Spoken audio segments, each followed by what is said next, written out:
Hello everyone, welcome to the weekly pivot for July 13, 2025. This is the first episode of the weekly pivot.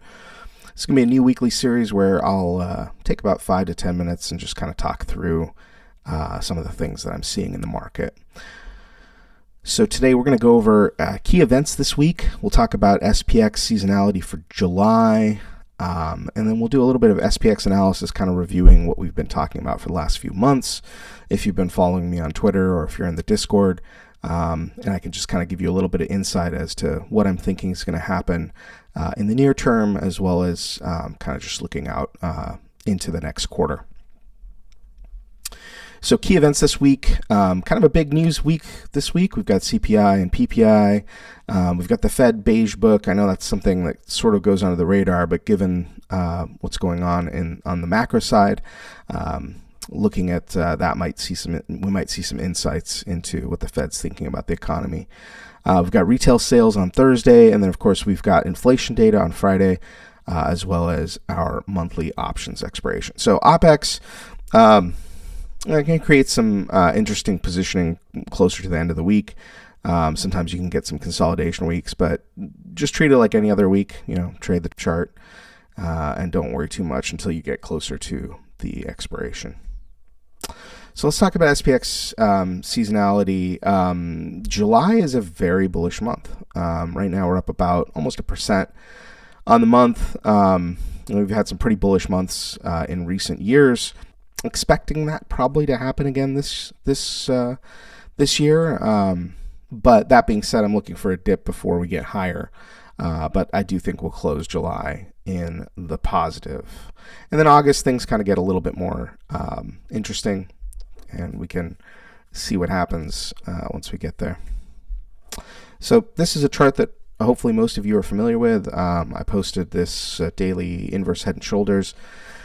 For Discord members, I posted it in late April in my trading notes, and for Twitter folks, I posted it just a few days afterwards, kind of when we were starting to form the right shoulder. But we've been talking about this now for a couple months, and so far it's been playing out. We've got the left shoulder, right shoulder, head, and then continuation. Beautiful daily trend. Measured move of this daily inverse head and shoulders gets us to a minimum of 6,500. I think it can take us up to 6,800. 6,500 is roughly the +1 ATR. So I think we'll get there probably this year. Looking kind of short term, you can see that we've had, this is a flag that we had here, another flag here, but pullbacks to the daily ribbon, to the daily EMAs, the 13, the 21, have essentially been buyable dips for continuation moves to the upside. So I expect something similar to happen here. We've got some possible near-term divergence, with a higher high on price and a lower high on oscillator. So I'm expecting a pullback somewhere between 6,200 to 6,150, and I think that would be a buyable dip. We do have a gap down here by the long trigger at 60.31, 65. So that would represent, I think, a much bigger retracement. I do think we'll probably just backtest or maybe slightly dip below the prior all-time high, which is around 61.47. So we'll call it 61.50. So, that's kind of what I'm looking for, and that's pretty typical. You break out from an all-time high, you come back test it, and then continue higher. So until this trend breaks, we've got higher highs and higher lows. I'm not anticipating any sort of big moves to the downside. We've got a bullish 21, so the 821 crossover. We've got the bullish 1348. We've got the pullback and continuation. So now we're just sort of at top of range, so my expectation is a little bit of cool off. It could be sideways, or preferably to the downside, so we get a nice value dip.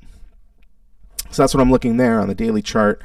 And again, I'm looking for 6,500 plus this year. I still think we're going to get more continuation into the next quarter, so I don't think that that's going to change. But can't go straight up. Got to get some pullbacks too. All right, let's zoom in a little bit. So this is a 4-hour chart with swing levels, so monthly levels. This is also the daily ribbon, so I have it time warped here just so we can kind of see a little bit more nuance. So we talked about this on Twitter last week. These 4-hour dots on the phase oscillator tend to lead to some sort of a mean reversion. So it doesn't necessarily mean you're going to get all the way down to the 21, but usually you'll get pulled back to the 813, and sometimes the 1321. We've seen it a couple times. You got another pullback here down to the 21, which was a beautiful dip buy for continuation. And now we've got kind of similar signals going on here. So it's just showing slowing momentum, and we can see the momentum slowed here. So looking for a pullback again, maybe breaching the monthly pivot briefly before getting back above it. And this monthly pivot would essentially represent being plus or minus on the month. So that's what I'm looking for. We've got the divergence here that I was showing you on the daily chart, and we'll see if that we get some sort of a material pullback. Now, I'm not going to short this. Of course, you can do it however you like. This is a pretty strong trend, so you can see a lot of people tried to short this frustratingly. Of course, you can make money on that, but it's easier to just wait for the pullback and then buy the dip, and it's the bigger move that you're going to get, particularly if you get a compression signal. So that's what I'm looking for. Looking for a pullback and some continuation higher into this month, end of this month. And that's your weekly pivot. I will see you next week.